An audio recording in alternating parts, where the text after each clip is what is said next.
Hello दोस्तों, आप सभी का स्वागत है मेरी यूट्यूब चैनल नर्सिंग करियर में। आज हम एमएसएन की रेस्पिरेटरी सिस्टम की डिसीज ब्रोंकाइटिस पढ़ने वाले हैं। ब्रोंकाइटिस रेस्पिरेटरी सिस्टम के लोअर पार्ट में होने वाली एक डिसीज है। Bronchitis is a inflammation of air passage. Bronchitis can be either short duration and long duration. जो ब्रोंकाइटिस है वो रेस्पिरेटरी सिस्टम के जो ब्रोंकाई होता है उसकी लाइनिंग में इन्फ्लेमेशन हो जाता है। यह हमें दो टाइप को देखने को मिलता है, एक शॉर्ट टाइम के लिए, एक लॉन्ग टाइम के लिए। डेफिनेशन देखते हैं। Bronchitis is a inflammation of the lining of bronchial tube. जो ब्रोंकियल ट्यूब होती है उसके अंदर वाली जो लाइनिंग होती है उसमें इन्फ्लेमेशन हो जाता है। Which cause swelling of the lining narrowing tube. की स्वेलिंग को कॉज करता है और ट्यूब को नैरो कर देता है, जिससे कि promoting secretion of inflammatory fluid यानी कि म्यूकस का प्रोडक्शन ज़्यादा होने लगता है। जैसे आप यहाँ स्ट्रक्चर पर देख सकते हैं, ये हमारा नॉर्मल ब्रोंकाई है और यहाँ पर सारा इन्फ्लेमेशन हो गया है, स्वेलिंग हो गई है, जिससे कि अंदर की लाइनिंग नैरो हो गई है। नैरो होने पर ऑक्सीजन प्रॉपर मात्रा में इंटर नहीं कर पाता है इंडिविजुअल और CO2 को बाहर निकाल पाता है, जिससे कि सांस लेने में बहुत ही डिफिकल्टी होती है। अब टाइप ऑफ ब्रोंकाइटिस। ब्रोंकाइटिस को हम टू टाइप में डिवाइड कर सकते हैं, acute bronchitis and chronic bronchitis. Acute bronchitis क्या है? Due to any bacterial and viral infection. जो एक्यूट ब्रोंकाइटिस है वह किसी बैक्टीरिया की वजह से हो सकती है या किसी वायरस की वजह से भी हो सकती है। Acute bronchitis have short duration.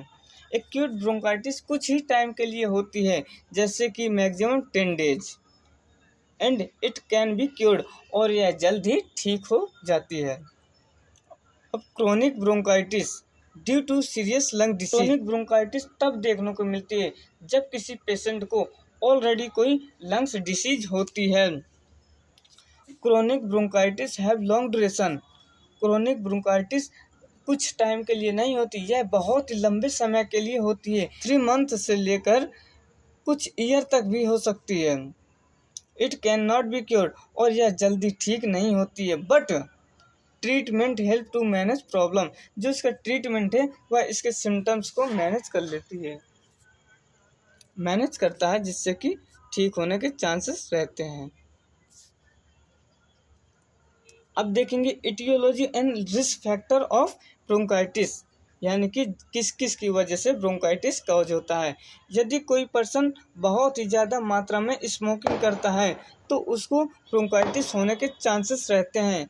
और वायरल इन्फेक्शन, वायरस में influenza virus A and influenza virus B दोनों कॉज करते हैं bronchitis.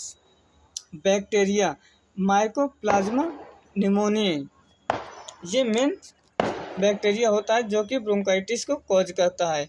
Acid reflux from stomach, जब कभी स्टमक में एसिड का फॉर्मेशन ज़्यादा होने लगता है तो रिफ्लेक्सेस देखने को मिलते हैं। यह रिफ्लेक्सेस कभी कभी GI ट्रैक में ना होकर रेस्पिरेटरी ट्रैक में पहुंच जाता है, जिससे कि ब्रोंकाइटिस कॉज करने में मेन रोल प्ले करता है। Inhaling irritating form and dust, जो कि इरिटेट करने वाले डस्ट होते हैं और फॉर्म्स होते हैं उनको इनहेल कर लेते हैं, इसकी वजह से भी हमको एक्यूट ब्रोंकाइटिस देखने को मिलती है। अब देखते हैं पैथोफिजियोलॉजी, मीन्स जो डिसीज है वो कैसे बॉडी में इफेक्ट करती है, कैसे धीरे धीरे एक्यूट से क्रोनिक में पहुंचती है। ड्यूटी कॉज, जैसे स्मोकिंग हो गया, बैक्टीरिया या वायरल इन्फेक्शन हो गया। जब बैक्टीरिया या वायरल या कोई भी एजेंट हमारे बॉडी में इंटर करेगा तो जो ब्रोंकियस की ट्यूब होती है उसमें इन्फ्लेमेशन हो जाएगा। जब इन्फ्लेमेशन हो जाएगा तो एक्सेसिव म्यूकस का प्रोडक्शन होने लगेगा।